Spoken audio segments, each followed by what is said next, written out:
Ontem, o pastor André Valadão, da Igreja Batista Lagoinha, em Orlando, publicou uma postagem dizendo o seguinte: Deus odeia o orgulho. E isso tem a ver com o mês de junho, que é um mês que valoriza e reconhece a diversidade. E aí, nesse caso, ele está atacando, obviamente, a comunidade LGBT, e o discurso dele, embora seja bem mais extremado do que o normal, não está tão fora do que está habituado a ver e ouvir já de pastores em outras circunstâncias. É um discurso que está presente, é um discurso que em grande parte também foi capitalizado nos últimos anos pela extrema-direita, de enfrentamento a minorias sexuais. Então, isso aí foi propagado e houve uma reação tremenda contra esse pastor, inclusive porque há algumas histórias, alguns boatos bem cabeludos em relação à própria sexualidade do Valadão.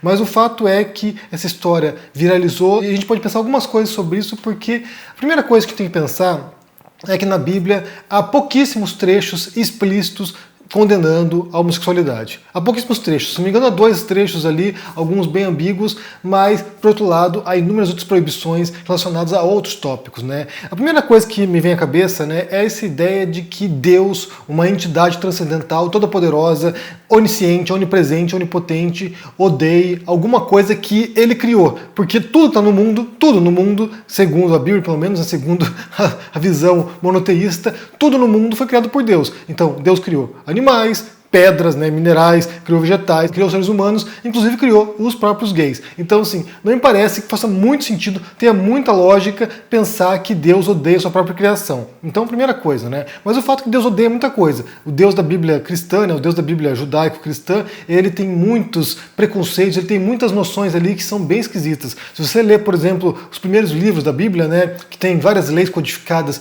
dos judeus, você tem ali inúmeras leis, sabe, que são totalmente intrigantes e bizarras, códigos alimentícios, por exemplo. Deus tem nojinho de algumas comidas, de porco, por exemplo, de alguns animais que não podem ser comidos. Ele tem uma série de restrições sobre vestuários também, o que você pode vestir, e Deus certamente odeia as mulheres também, porque há inúmeras punições contra mulheres, há restrições com mulheres no período de menstruação, há restrições caso mulheres se comportem de certo modo, há punições de morte para as mulheres em muitos casos. Então certamente Deus odeia muito mais as mulheres do que ele odeia os homossexuais, porque há muito mais regras e proibições em relação a mulheres do que tem em relação a homossexuais. Mas como falei aqui, esse uso que fazem, né, do texto bíblico para tentar condenar certos comportamentos, certas tendências naturais humanas, isso é muito chocante, porque isso é feito no púlpito, né? A gente falou recentemente aqui muito sobre o humor, o stand-up racista, preconceituoso, e a gente tem que pensar sobre isso, porque é importante também questionar essas coisas, mas certamente seria muito mais importante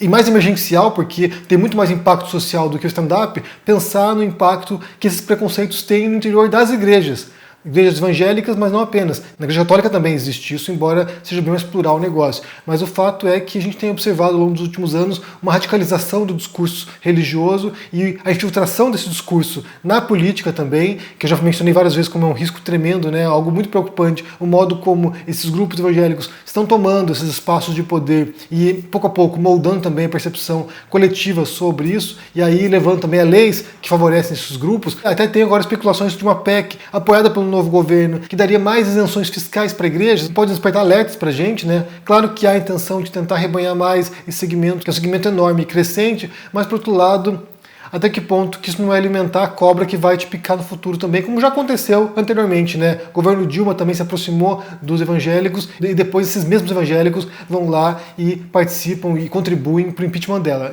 Nunca fui a favor da mentira. A Bíblia Sagrada diz que o pai da mentira é o diabo.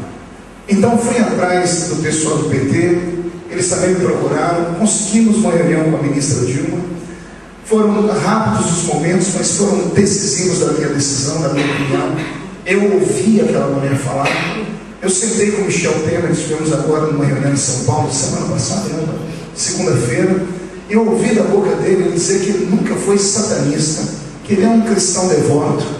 Eu ouvi a Dilma Rousseff falar coisas que dá até vergonha de dizer aqui. Essa semana, lá no estado do Espírito Santo, um pastor de 79 anos, presidente de uma convenção gigante, foi a público dizer que a ministra era homossexual. É uma idiotice, é uma coisa sem sentido. Como é que uma pessoa se propõe a um descaso desse, tocar na vida das pessoas de forma íntima? O que as pessoas devem entender, principalmente nós cristãos, e é para isso que nós estamos criando esse centro de inteligência digital. Eu coloquei aqui na minha camisa, olha, eu sou cristão e voto em Dilma. Por que isso? Porque a mentira tem que cair por terra. Nós não estamos, primeiro, elegendo um sacerdote para o Brasil. Tem muitos pastores que vieram aqui a convite nosso, eu queria deixar isso esclarecido. Nós não estamos aqui ungindo um pastor, uma sacerdotisa, um reverendo para o Brasil. Nós estamos lutando para eleger um presidente da República. A história de Luiz Inácio Lula da Silva nesses últimos 8 anos, tocaram o mundo todo. A figura dele não é vista mais como um presidente, mas como uma figura messiânica. Não como alguém comparado a Cristo, nada disso. Mas como alguém que desperta a esperança no coração do povo. Então, a gente tem que pensar num grupo que agem por interesses próprios, que nem sempre estão de acordo com interesses da população no geral e que estão, de fato, manipulando o debate público nesse sentido. Nós pensar na Damares. A Damares é uma grande representante dessa visão, sabe, retrógrada e perigosa e que tem certas preocupações muito específicas e que estão em desacordo com preocupações da maior parte da população.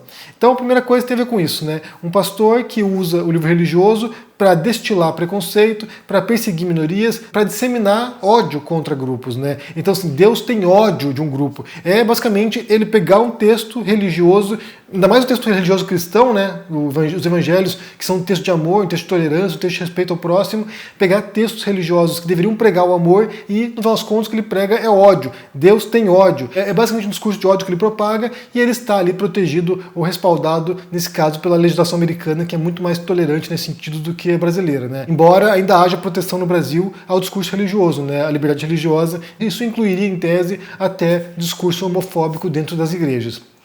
E aí, juntando essa história, né, tem um segundo ponto curioso aqui que vale mencionar, porque essa semana circulou uma notícia aí de que no estado de Utah, nos Estados Unidos, foi proibido nas escolas a Bíblia.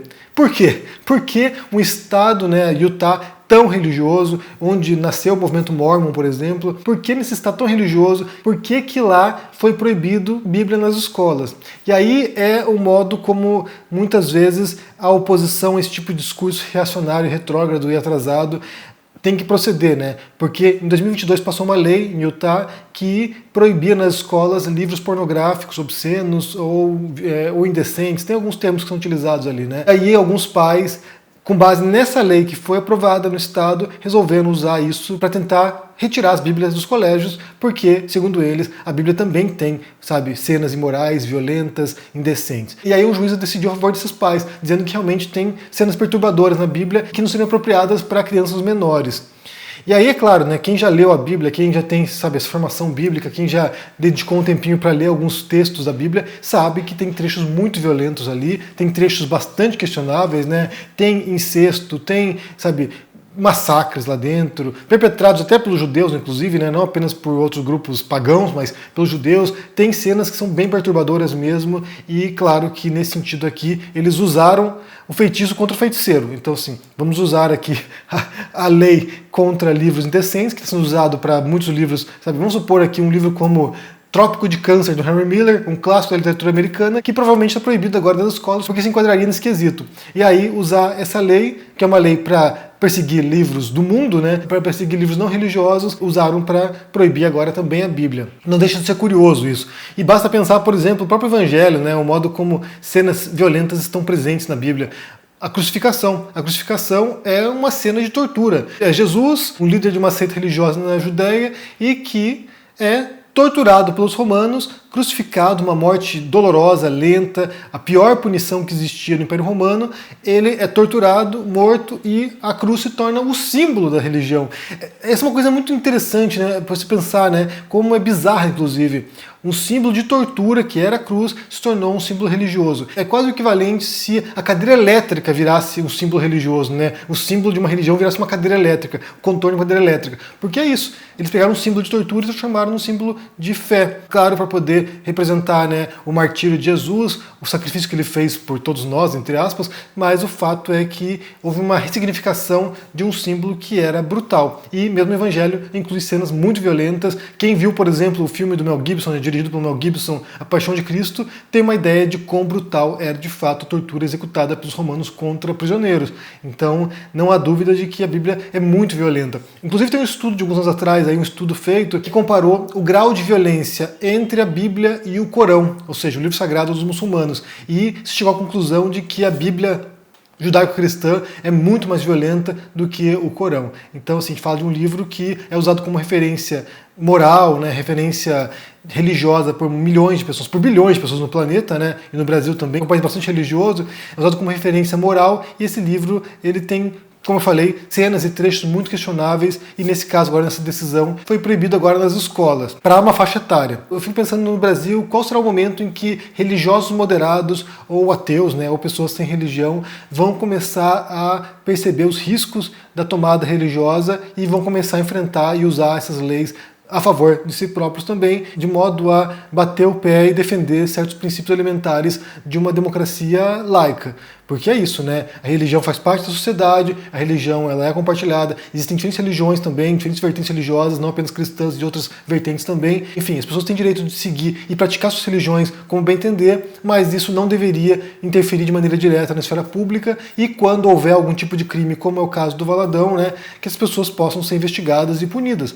Porque é claro que também o púlpito não deveria ser um escudo para a pessoa propagar discurso de ódio, intolerante, sabe, de perseguição de minorias. Não deveria ser um espaço para isso. Ainda mais quando vem com um discurso aqui usando Deus, né, a figura religiosa, uma figura divina que odeia pessoas, né? Ele diz claramente ali, Deus odeia pessoas. Esse tipo de discurso de Deus odiar as pessoas talvez fosse muito mais apropriado para paganismo mesmo, né, para, sei lá, religiões com muitas divindades, na qual sempre tem uma divindade que é mais violenta do que outras, né? Uma divindade que é mais, sabe, iracunda, né? E ela de fato tenta destruir os mortais. Pense nas religiões greco-romanas, né? Grécia e Roma, o modo como os deuses eram bastante volúveis emocionalmente e como eles impactavam na vida dos mortais, até se relacionando com eles sexualmente, né? Mas para um deus monoteísta, esse tipo de discurso, Deus odeia o orgulho, e aí ele fala basicamente que Deus odeia os gays, né?